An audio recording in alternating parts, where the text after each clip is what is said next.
Bonjour à tous et bienvenue sur la chaîne de l'église UMDV, l'église Un Max de Vie. Nous espérons que ce message va vous encourager et vous rapprocher toujours plus du Seigneur. N'hésitez pas à vous abonner à notre chaîne YouTube pour ne rater aucun des futurs messages. Bonne écoute et soyez bénis. Est-ce qu'on peut se lever ensemble? On va présenter ces moments au Seigneur.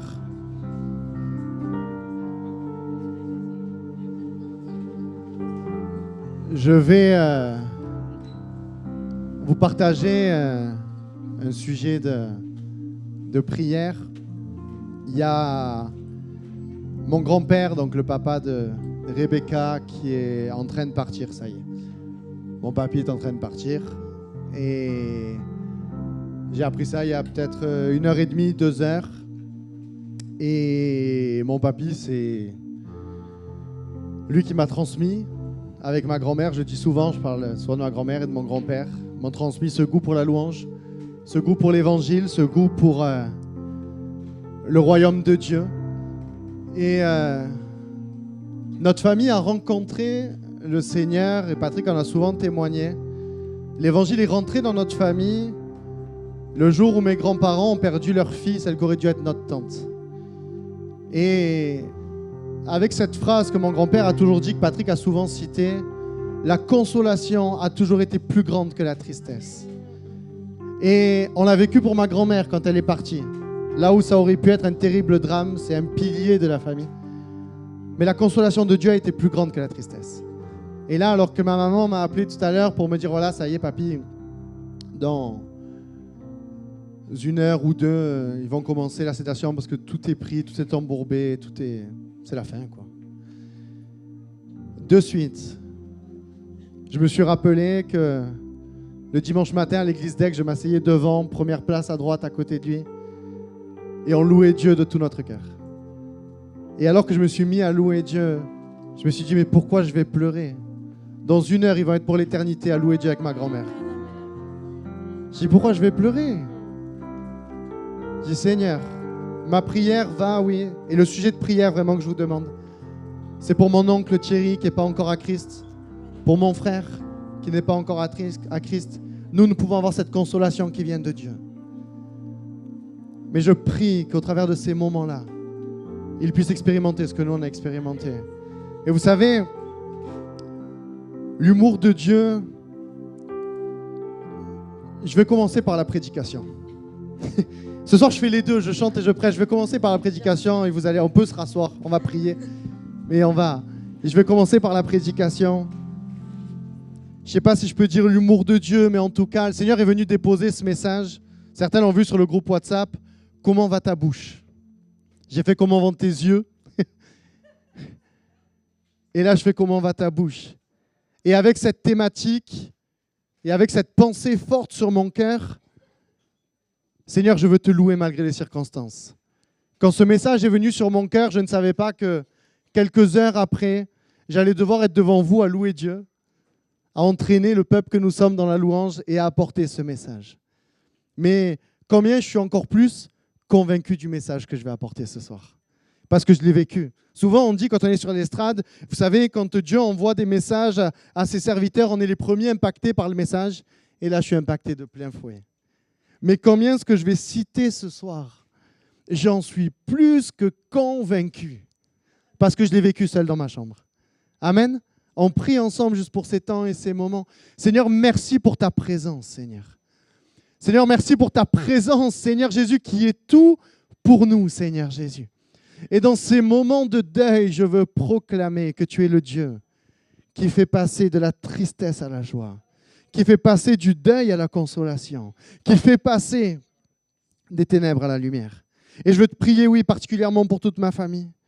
On pense aussi, j'inclus dans ma prière la famille de Patricia, aussi Ruimi, qui vivent aussi des temps de deuil, Seigneur Jésus. La Bible dira, pleure avec ceux qui pleurent et réjouis-toi avec ceux qui se réjouissent. Et nous voulons pleurer ensemble, mais aussi, Seigneur, se réjouir. Parce que nous savons en qui nous croyons. Et Seigneur mon Dieu, je veux te louer, je veux t'adorer, je veux te remercier. Parce que je crois, Seigneur, que tu es tout-puissant. Et que tu avais prévu que les choses se passent comme ça ce soir. Et c'est pour cela que je veux regarder seulement à toi. Pas à ma tristesse, mais seulement à toi. pour la gloire de ton nom, Seigneur Jésus. Amen. Vous savez, quand il y a eu cette nouvelle, sincèrement, la paix de Dieu est de suite descendue dans mon cœur parce que ma mère elle m'a dit, ils vont commencer dans 1 heure la sédation. Et de suite, je me suis dit, dans 1 heure, il va louer Dieu avec ma grand-mère. Et ce qui m'a fait pleurer, c'est les souvenirs humains, en fait. Ma mère me disait jusqu'à... Il n'y a encore pas longtemps, il te réclamait. C'est mon papy. c'est eux qui m'ont aussi en grande partie éduqué. Quand mes parents travaillaient, je partais en Espagne avec eux. Et j'ai toujours été avec eux tout le temps. Et c'est plus ça qui fait pleurer. Mais la consolation et la paix de Dieu, celle-là, qu'est-ce qu'elle fait du bien. Et je me suis mis à louer Dieu. Je me suis mis à chanter ces chants qu'on chantait ensemble. Et c'est un des chants qu'on va chanter tout à l'heure. Oui, je te célèbre. Oui, je te célèbre, Seigneur. C'est fou de célébrer Dieu quand on vient de perdre quelqu'un. Mais moi, je veux célébrer Dieu parce que je sais le privilège qu'il a. Le privilège qu'ils ont de louer Dieu ensemble. Et on va lire ensemble ce texte que Dieu a mis sur mon cœur. Et avec ce titre, « Comment va ta bouche ?» Qu'est-ce qui sort de ta bouche au quotidien? On lit ensemble Luc 6, verset 45. « L'homme bon tire de bonnes choses du bon trésor de son cœur. Et le méchant tire de mauvaises choses de son mauvais trésor, car c'est de l'abondance du cœur que la bouche parle. » Et c'est la fin vraiment de ce passage-là, car c'est de l'abondance du cœur que la bouche parle. Ce texte est clair. Ce qui sort de ta bouche, c'est le reflet de ce qu'il y a au fond de ton cœur. Qu'est-ce qui sort de ta bouche? Et alors que le Seigneur m'a donné ce premier texte pour message pour ce soir, après s'en est suivi tout un tas de choses que j'ai redécouvert au travers de l'évangile de Luc qu'on va lire ensemble. C'est de l'abondance du cœur que la bouche parle. Écoute ce qui sort de ta bouche et tu sauras de quoi est rempli ton cœur. Et sincèrement, quand Dieu est venu déposer ce message sur mon cœur, en tant que prédicateur, on connaît la parole de Dieu, il est venu tout un tas de versets où la Bible le dit, ce qui souille un homme, ce n'est pas ce qui rentre, mais c'est ce qui sort. Et la Bible dit aussi que la bouche, la langue a le pouvoir de la vie et de la mort. Il y avait tout ça qui est venu, et je chantais le Saint-Esprit qui disait, mais ce n'est pas dans ce sens-là que tu dois aller. Tu le sais. Si tu dis des insultes à longueur de journée, tu sais que ça n'honore pas Dieu. Ce n'est pas dans ce sens-là que Dieu veut t'emmener ce soir. Tu sais que si tu es médisant, ça ne va pas dans le sens de Dieu. Tu sais que si tu passes ton temps à critiquer, ça ne va pas dans le sens de Dieu. Mais là où Dieu veut appuyer ce soir, c'est que peu importe ce que tu vis, un temps dans la présence de Dieu est capable de faire sortir de ta bouche des louanges incroyables. Et il y a des fois ce débat de « oui, mais moi, je prie dans mon cœur, je suis, je l'ai, ok. Ok. » Mais moi, j'ai un souci avec ça.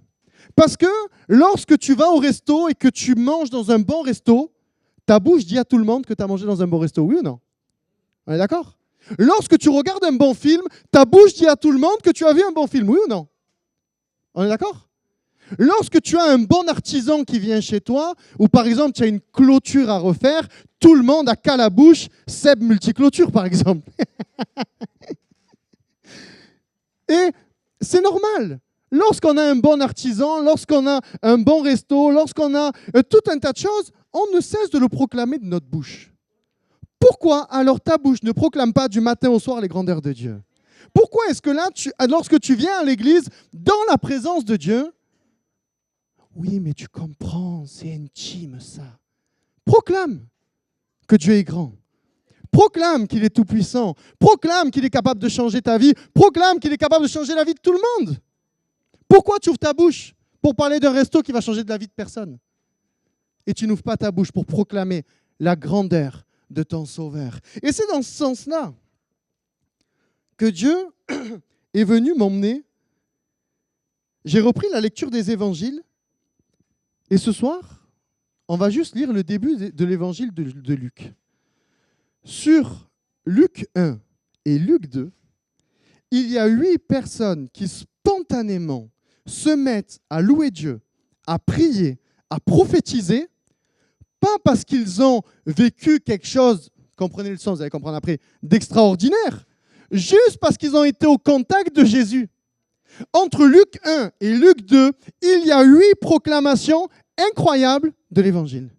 Il y a 8 personnes qui spontanément se mettent à louer Dieu, à adorer Dieu, à remercier Dieu, à prophétiser. Pourquoi ?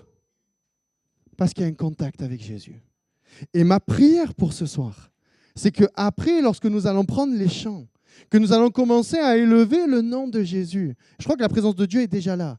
Mais elle sera tellement forte que tu vas crier de partout.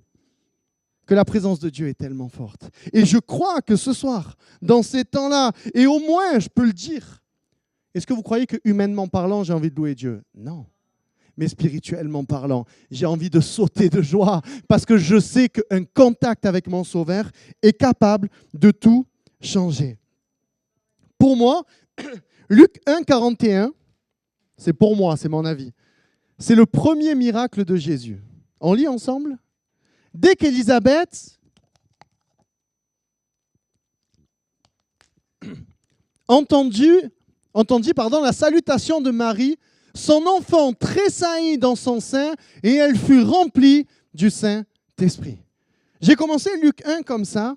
Un enfant dans le ventre qui ne parle pas, au contact de Jésus, il se met à bouger dans tous les sens. C'est tout l'effet que ça vous fait. Et je crois que le souci, c'est que lorsqu'on passe nos réunions figées, c'est qu'on a besoin d'être au contact véritable de la présence de Jésus. Je crois que lorsqu'on vient et qu'on est au contact véritable de la présence de Jésus, on ne peut pas être figé sur notre chaise. Ce n'est pas possible. Notre bouche ne peut pas rester fermée. Parce qu'un enfant dans le ventre a ressenti la puissance de Jésus, l'amour de Jésus, il s'est mis à tressaillir. Le terme là ici, c'est il a fait des bonds. Et nous savons qu'il est mort pour nos péchés. Il nous a racheté un grand prix. Il est ressuscité. Et il veut te bénir ce soir. Et il veut te guérir. Et il veut agir. On ne fait pas des bons ? On va faire des bons ce soir. Mais pas des bons sauter pour sauter. Il y a tellement d'églises qui sautent pour sauter. On va faire des bons parce qu'on va être convaincu que le Saint-Esprit est là.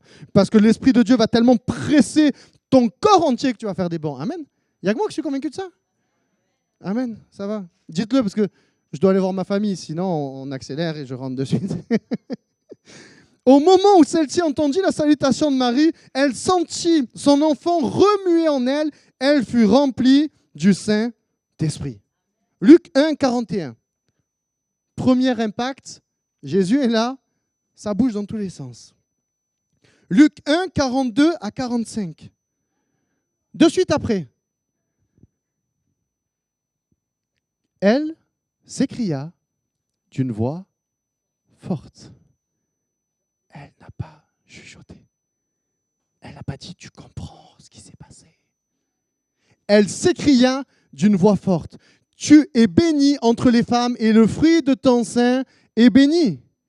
Comment m'est-il accordé que la mère de mon Seigneur vienne auprès de moi ? Car voici aussitôt que la voix de ta salutation a frappé mon oreille, l'enfant a tressailli d'allégresse dans mon sein. Heureuse celle qui a cru, parce que les choses qui lui ont été dites de la part du Seigneur auront leur accomplissement. » 45, je t'ai dit, on s'arrête là ? Oui, exactement. Reviens avant, s'il te plaît. 42, reviens du début. Elle s'écria d'une voix forte, « Tu es bénie entre les femmes et le fruit de ton sein. » 43. « Comment m'est-il accordé que la mère de mon Seigneur vienne auprès de moi ? Comment m'est-il permis aujourd'hui d'être dans la présence de mon Sauveur ? Comment ma bouche peut rester fermée là où j'ai été racheté à un grand prix ? Ce soir, on va faire de l'évangélisation pour des convertis. Nous avons besoin de réaliser tout à nouveau la grandeur du sacrifice à la croix pour que, au minimum, je dis bien au minimum, lorsqu'on va se mettre à prier tout à l'heure, au minimum, tout le monde va dire « Comment m'est-il accordé ce soir, moi qui suis si pourri, d'être dans la présence de mon Sauveur ?» Moi, je le crois. Moi, je crois que c'est juste le minimum. Comment m'est-il accordé ? Moi qui t'ai renié pendant des années. Moi qui t'ai insulté pendant des années, moi qui t'ai tourné le dos pendant des années, moi qui n'en ai eu que faire de toi pendant des années, qu'il me soit accordé ce soir d'être dans ta présence. Mais quelle grâce! Comment on reste la bouche fermée devant ça? Là où tu t'en fiches de Jésus, où tu t'en fichais de Jésus, il est mort à la croix pour toi. Et ce soir, tu as le privilège d'être dans sa présence. Et Élisabeth, qu'est-ce qu'elle fait? Elle s'écrie d'une voix forte. Et je veux que ce soir, le Saint-Esprit veut qu'on s'écrie d'une voix forte. Comment il nous est permis, Seigneur, de rentrer dans ta présence? Deuxième réaction. On continue ou on arrête là? On continue. Luc 1, 46 à 47. Et Marie dit à l'intérieur d'elle-même. Non, on est d'accord? Et Marie, elle dit, que les gens entendent. Mon âme exalte le Seigneur. Et mon esprit se réjouit en Dieu, mon Sauveur. Qui est sauvé ici? Levez la main, s'il vous plaît. Marie, elle fait une simple prière de reconnaissance. Et Marie dit, mon âme exalte le Seigneur et mon esprit se réjouit en Dieu, mon Sauveur. Il t'a sauvé. Il t'a sauvé. Tu devais aller en enfer. Je devais aller en enfer. Il m'a sauvé. Et mon âme veut dire, et mon esprit veut se réjouir, et ma bouche veut proclamer qu'il m'a sauvé. Parce que je ne suis pas un enfant malpoli. Quand on fait quelque chose pour moi, je dis merci. Parce que je ne suis pas malpoli. Et je crois que des fois, on est un peu malpoli. Seigneur, je veux te remercier. Parce que tu es mon Sauveur. Troisième réaction. On est toujours dans le début de l'évangile de Luc. Luc 1, verset 67 à 72. Zacharie, le père de Jean-Baptiste. Zacharie, son père, fut rempli du Saint-Esprit et il prophétisa à l'intérieur de lui. En ces mots, ça sort encore de sa bouche. Béni soit le Seigneur, le Dieu d'Israël, de ce qu'il a visité et racheté son peuple, et nous a suscité un puissant sauveur dans la maison de David, son serviteur, comme il l'avait annoncé par la bouche de ses saints prophètes des temps anciens, un sauveur qui nous délivre de nos ennemis et de la main de tous ceux qui nous haïssent. C'est ainsi qu'il manifeste sa miséricorde envers nos pères et se souvient de sa sainte alliance. Lorsqu'il réalise que le Sauveur est là, il ne peut garder sa bouche fermée. Peut-être que là, pour le moment, dans ton cœur, c'est moralisateur. Tant mieux. Que ça te pousse à dire, Seigneur, si ça me titille, c'est parce que c'est vrai. Ça fait trop longtemps que je n'ai pas proclamé combien tu es puissant dans ma vie, combien tu es mon libérateur, combien tu es mon sauveur, combien tu es venu pour un but précis. Et que ça puisse créer en toi ce désir de dire, Seigneur, ça fait trop longtemps que je n'ai pas crié à toi. Parce que ça fait trop longtemps que j'ai oublié que tu m'as sauvé, que je suis ton enfant, que tu es venu pour délivrer son peuple. Béni soit le Seigneur, le Dieu d'Israël, de ce qu'il a visité. Qui a envie d'être visité par le Saint-Esprit ce soir? Qui a envie d'être visité par le Saint-Esprit ce soir? Je veux qu'on prophétise. Je veux qu'on proclame la grandeur de Dieu. Pas parce qu'on n'a pas de problème, mais parce que le Saint-Esprit va tellement nous visiter que notre bouche va proclamer sa grandeur. Quatrième réaction orale de quelqu'un qui a été au contact de Jésus et du Saint-Esprit. 4, ça ne s'arrête pas là. Verset 5, Luc 2, verset 5, pardon, cinquième réaction. Luc 2, verset 13 à 14. Et soudain, il se joignit à l'ange une multitude de l'armée céleste louant Dieu et disant, lisez-le vous, et disant,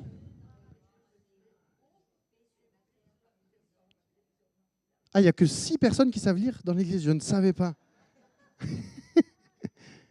Gloire à Dieu dans les lieux très hauts et paix sur la terre parmi les hommes qui l'agréent. Les anges ne peuvent s'empêcher de louer Dieu parce qu'ils réalisent qu'une des plus belles choses qui soit arrivée à cette terre arrive à ce moment-là. Et ils ne peuvent s'empêcher de s'unir ensemble et de proclamer la grandeur de Dieu. Gloire à Dieu. Gloire à Dieu.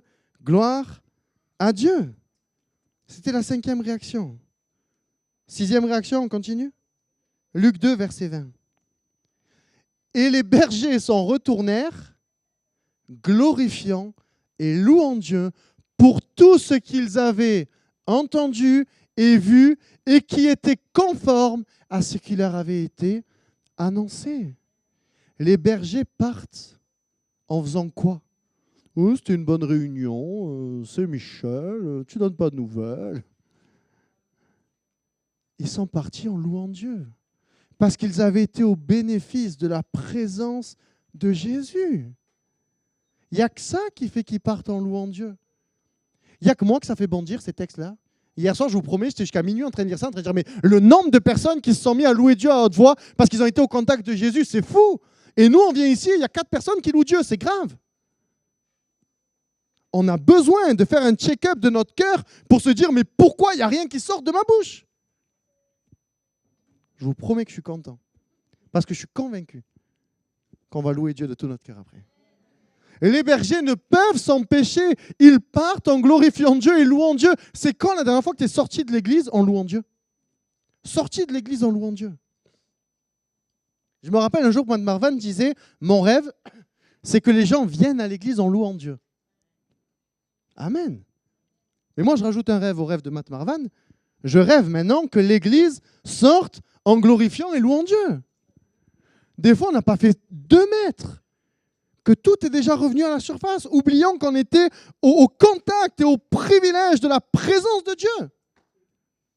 Pour un poulet pas cuit, pour des pâtes mal cuites, alors qu'on a été dans la présence de notre Sauveur.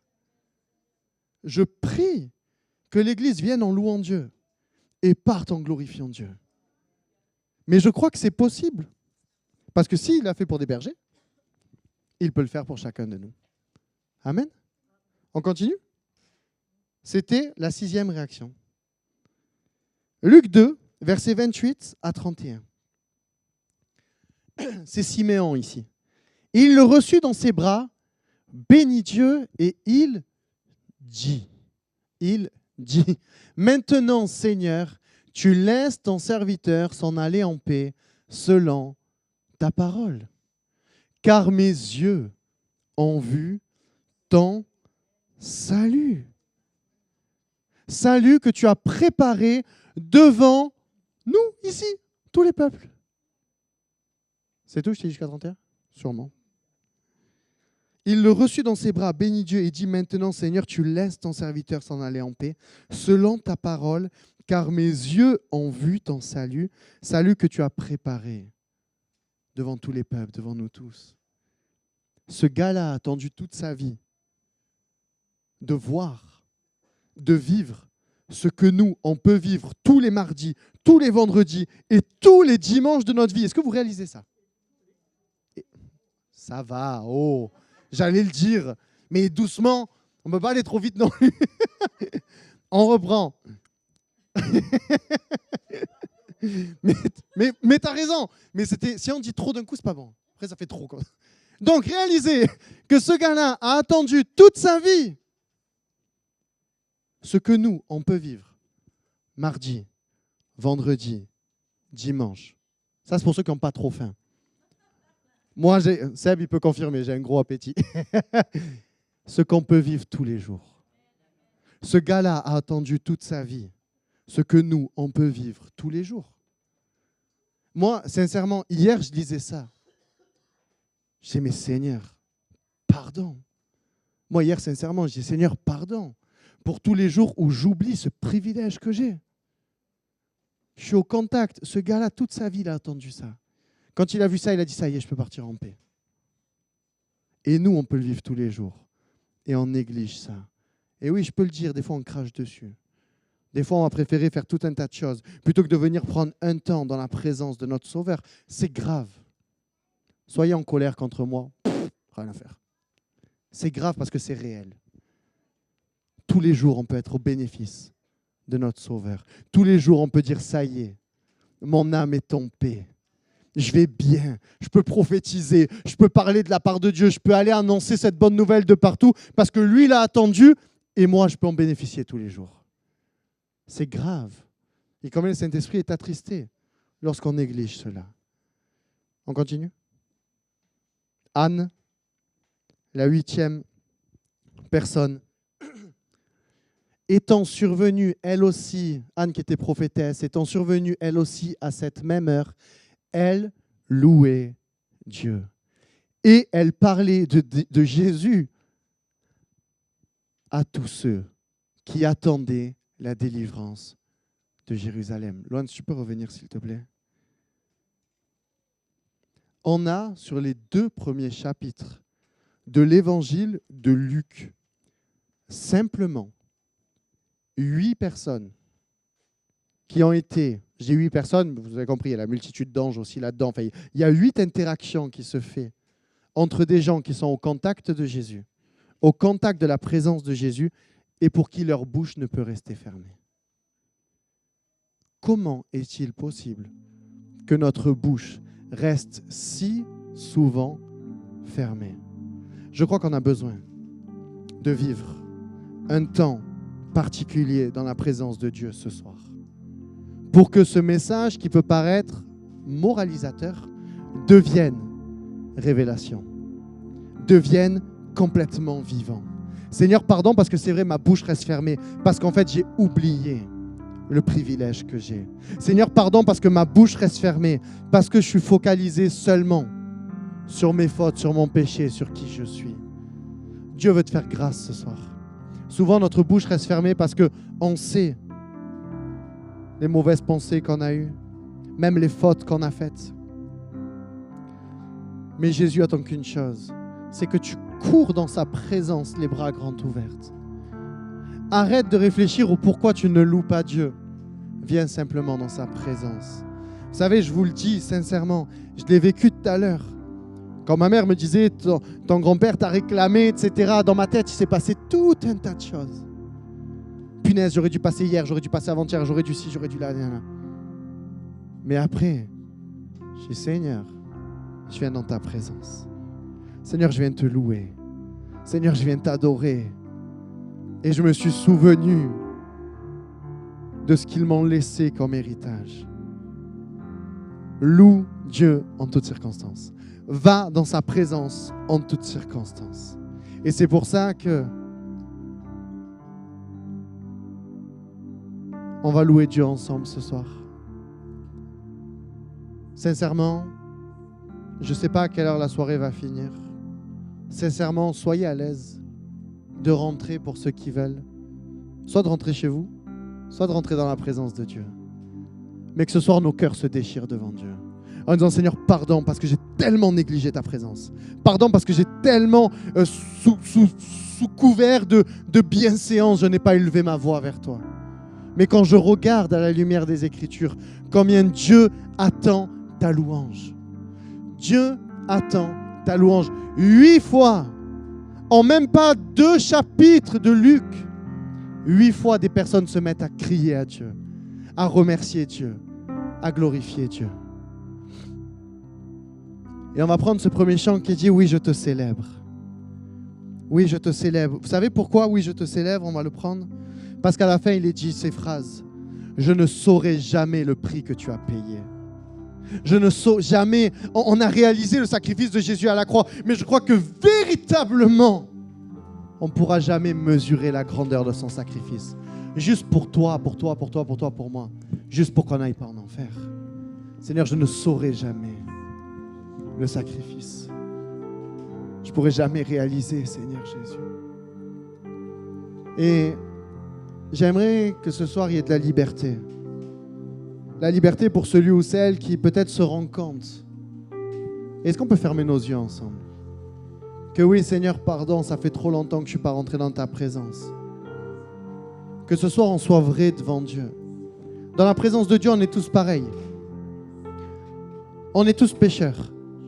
Tous sauvés par grâce. Tous au même niveau.